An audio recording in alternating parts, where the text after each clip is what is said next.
Hello everyone and welcome back to the 1921 World Chess Championship match between Jose Raul Capablanca and Emanuel Lasker. So far we've seen two games, both of them were drawn. In game 1 Capablanca tried d4 against Lasker. We had a nice Queen's Gambit declined, but the game, like we said, ended in a draw. In game 2 Lasker also opted for the Queen's Gambit declined. He also played d4, the game ended in a draw. But here Capablanca decides to, well, mix it up and he plays e4. So let's see how Lasker deals with this approach.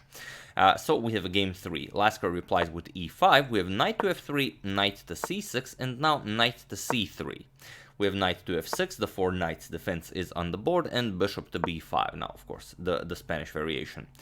We have d6, Capablanca attacks in the center with the d4, we have bishop to d7, and now castles. Lasker goes bishop to e7, prepares the castle king side. We have rook to e1, just nicely developing, captures on d4, captures on d4, and Lasker now just castles. Capablanca decides to trade on c6, that's how you played it in those days. We have bishop captures on c6, b captures on c6, so for the moment giving black the bishop pair, and now bishop to g5, but you have somewhat ruined his pawn structure on the queen side. It's a trade-off as it always is. We have h6 by Lasker, bishop to h4, and now rook to e8. And here queen to d3. Capablanca is now ready to lift the rook to e3, bring another rook over to e1, and continue the game. We have knight to h7 by Lasker, and here Capablanca mentions that bishop captures on e7 is a move usually played here. Every chess master will play it, but he himself feels that bishop to g3 is the correct way to go. Okay, the engine even agrees with Capablanca that you should not trade the bishops here, but he decided to trade it. He has more games in this World Chess Championship match, so if this doesn't work out, he can always try the other line that he thought was a superior one to this line. We have rook captures on e7, and now rook to e3. Capablanca is now ready to bring the other rook into the game. And so what do you do here? Queen to b8. Rook to b8 seems like a... seems like a move you'd want to play. You want to develop your rook, you don't want your queen blocking your rook, but Lasker goes for this approach, and Capablanca blocks it with b3. Even though b3 is not a defense against queen captures on b2, you cannot capture the pawn. Capablanca could have continued rook 8 to e1, and you still cannot capture because of this very old trick, just rook b1, attack the queen, queen a3, and now of course you all know this trick. Mostly you will see it in the Sicilian when black goes queen to a5, but here it also works, just knight to d5. And now your queen is under attack, it's also undefended, but your rook is under attack, and the capture of the rook comes with check. So you have to react as your queen is under attack, captures, but now a nice Zwischenzug, knight captures with check, king f8, captures, and now you only have a pawn for being down the exchange, and not something you should do. So b3, not a defense against queen captures on b2, but in the future you will have a nice support when you want to push c4. With queen to b6, now also making room for the rook, and now rook 8 to e1 by Capablanca. Rook 8 to e8, Lasker also brings his rooks into the game, and now knight to f3. If Capablanca wants, now he has everything prepared to push e5. With queen to a5, now you can see that the queen and both rooks are putting pressure on this rook on a1, but also the knight can't really move as queen captures on a2 would just win the pawn. So here queen to d2 first. Now you could try and trade queens with something like knight to a4, block the attack towards the a2 pawn, and then maybe trade queens, but Lasker goes knight to g5. Now such a move is not possible because knight captures on f3 comes with check, and then you would just lose the queen. So Capablanca trades here with knight captures, h captures, and now h3.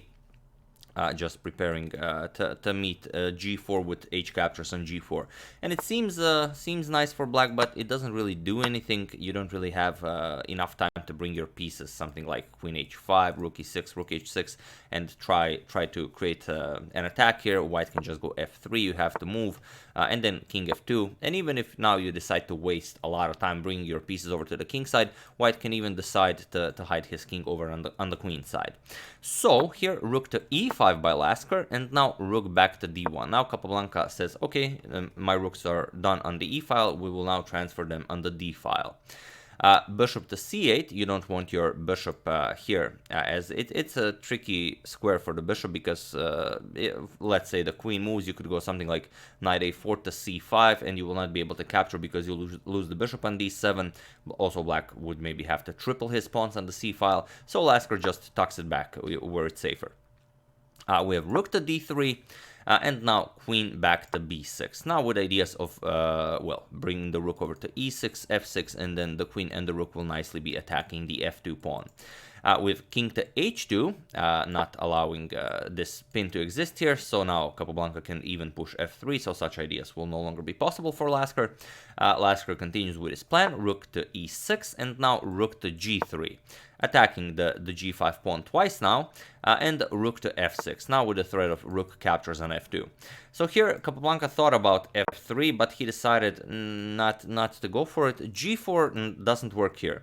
If you go g4, white will not capture and allow your rook to f2, nor will white capture with the h pawn and allow your rook to h6, but white will go knight to a4, and now you can no longer keep hold of this diagonal. You'll have to just move the queen, and then it's just a silly pawn sacrifice. After this f3 move that Capablanca thought about playing, he didn't like queen to c5. It's just a nice move, and you probably won't have anything better other than knight to a4 and then queen a5 with the attempt of trading queens. So Capablanca tries to keep everything intact with king back to g1. Now it's kind of sad defending the f2 pawn with the king, but for the moment it works. We have king to f8. Lasker starts bringing his king into the game. Also, you don't want it on the g file now that the rook occupies it.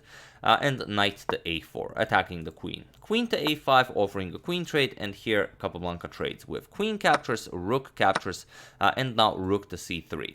Capablanca says that probably c4 was better here because he played rook to c3. He wanted Lasker to go bishop to d7, and then knight c5 is just a very nice move, since you will either have to triple your pawns and give up the bishop on d7, or you're just going to have to play something like king e7 to defend the bishop, and then e5 is coming, and Capablanca thought that this was just a superior position for white. However, after rook to c3, Lasker didn't defend it with bishop to d7, he played bishop b7. And now knight to c5, of course, is pointless, but now Capablanca just continues with f3, and now he will have to waste a move, moving the rook and getting this pawn to c4. With rook to e6 by Lasker, and now rook c to d3. Bishop to a6 now, attacking the rook on d3, rook to d4, and now you could play something like f5. It does seem nice, but after after e captures on f5, rook captures on f5, c4 will just be very strong for white. This bishop now really looks silly over there. So what Lasker wants to do is prevent white from pushing c4. So he just waits with f6 now, and rook 8 to c1 by Capablanca. Here you can't push c4. You see why you can't push c4?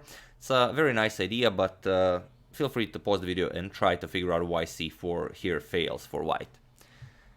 For those of you who were able to do it, congratulations, you are a masterful endgame player. And for those of you who just want to enjoy the show, it doesn't work because, there's the threat of bishop captures on c4, and then you lose the knight. Well, basically you just win a pawn. First you kick away the rook has to move, and now just bishop captures on c4, wins a clean pawn.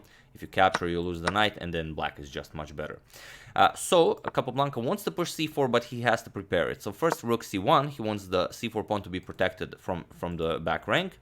And now just c5 by Lasker. We have rook to d2, and now bishop to b5. So still not allowing c4, because then bishop captures on a4 would be just much better for black. Knight back to c3 by Capablanca, bishop to c6 now, and now a4. So instead of having this pawn structure, Lasker was able to prevent it, and now Capablanca has this pawn structure, which is definitely not the superior pawn structure. Lasker definitely achieved something here. And now rook to a6. Now he wants to transfer the rook over to b6, push c4, and bust open the position on the queen side. King to f2, Capablanca starts bringing the king into the game. Rook to b6, and here knight to d1. Capablanca now tries to trick Lasker into playing this c4 move, which would be a disaster, because if c4, then knight to e3 just wins back the pawn. Not back, but just wins the pawn, as you will not be able to capture here, because now you're just in a terrible position. You cannot move this bishop because this pawn will be under attack.